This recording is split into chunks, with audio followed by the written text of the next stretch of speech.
Julai 4 na Julai 5. Julai 3 na Julai 4 tutakuwa hapa katika mji wa Fumba Town, wanasema kwa Mjerumani.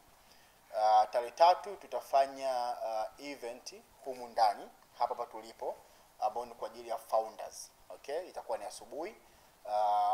Founders meeting kazi yake ni kuwakutanisha wale watu waliobuni mawazo mbalimbali. Tutakaa, tutazungumza na kadhalika. Lakini alasiri yake ya siku hiyo ya tarehe 3 tutakutana ufukweni pale kwetu kwenu kwa ajili ya kufanya what we call fire chat. Kwa hiyo fire chat tutakuwa tuna baadhi ya founders ambao walikuwa wanazungumza kuhusu ubunifu zao na kipi kimefanyika. Siku ya tarehe 4 Julai ndio siku kuu ambako tutafanya pale kwenye jengo la kibiashara la Pavilion juu kwenye rooftop.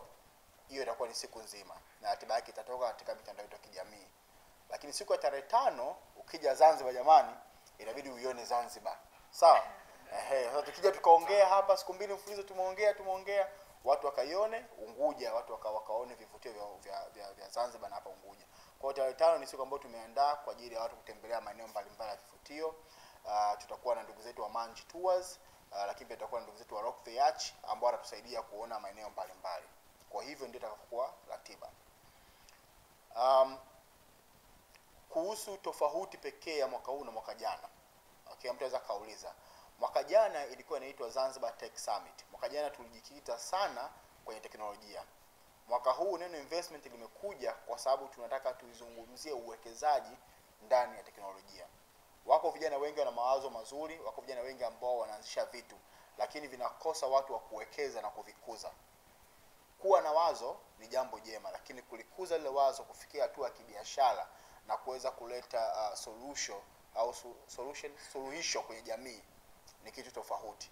Kwa hiyo mwaka huu tumeongeza neno investment ili kualika pia, sio tu wabunifu, kualika watu ambao wanawekeza kwenye mawazo ya watu waweze kufika. Lengo kubwa tunaalika mashirika, taasisi na wadau mbalimbali ambao wao waga wanafanya zile funding na kuwezesha mashirika kuweza kufika na kukuza haya mashirika, haya mawazo. Kwa hiyo washiriki wetu wakubwa, tuna washiriki wakubwa wawili. Tuko na ndugu zetu wa Zanzibar Startup Association wakiongozwa na ndugu Ikram Soraga, lakini pia tuko na ndugu zetu wa Tanzania Startup Association wakiongozwa na kaka Zahoro Muhaji.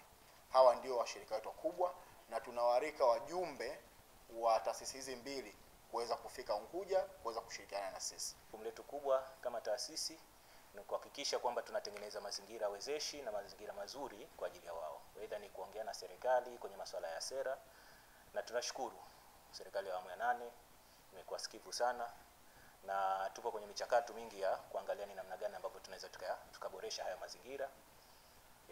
Lakini tunategemea pia kwamba Mheshimiwa Dr. Mwinyi atarudi.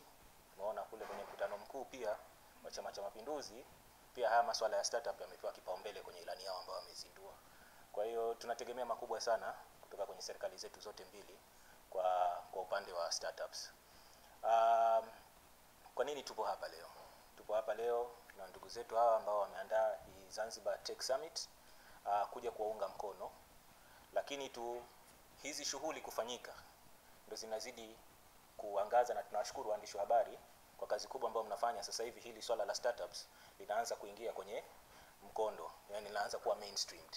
Maana mwanzo ilikuwa ni jambo ambalo la ajabu, lakini sasa hivi tunaliona kwamba linaanza kuwa mainstreamed. Kwa hiyo tunawashukuru sana waandishi wa habari, lakini ni matukio kama haya ambayo yanasaidia kwenye mainstreaming hizi events. Sasa hiyo inasaidia kwa wale wabunifu, inatusaidia na sisi ambao tunapiga kelele huku, lakini hatutoishia hapa. Na kwa Zanzibar imekuwa ni hot cake kusema ule ukweli. Kuna hii summit, lakini kuna kama matukio mengine kama mawili mbeleni ya events kama hizi ambazo zinakuja. Na hizi events zikija sio tu zinawasaidia wabunifu, lakini zinakuja na watu. Hapa kaka Augustine ametaja kwamba wanategemea participants mpaka wana partner ambaye anauza tiketi nje ya nchi. Kwa hiyo inatusaidia kwenye ile event tourism, inatusaidia pia kwenye kuitangaza nchi yetu. Kwa hiyo kitu ambacho tunachojaribu kufanya ni kupromote teknolojia katika biashara ambazo tunafanya. Mimi personally nimetumia teknolojia kukuza biashara yangu na nimeona impact ambayo imenipa kubwa sana katika biashara yangu. So on 5th of July, baada tukishamaliza shughuli zote za event, tutakuwa tuna yacht party or premium luxury cruise ambayo itakuwa inafanyika from hapa Stone Town. So tukitoka hapa, transfer zote zitafanyika na Manji Tours. Tutawapa maelekezo yote ambapo wapi wanatakiwa kufika muda gani, lakini all I can tell everyone ni karibuni sana. Let's look forward to this event. Hopefully we're going to keep on going bigger. Na sisi tunasaidiana sponsors na Agustin na iTech Summit kukordisha jumba kutoka tarehe 3 mpaka tarehe 6. Sisi tunafanya property management. We are a property management company hapa at the moment Fumba Town. Hii ofisini zetu, so karibuni sana. Na apart from property management, sisi ofisini zetu si kwa co-working space, tunasaidia watu wanafanya kazi kwa internet, so wanakaa hapa, wanaishi hapa pamoja na wanafanya kazi hapa kwenye ofisini zetu. Na pia tuna Fumba Town Library, so tuna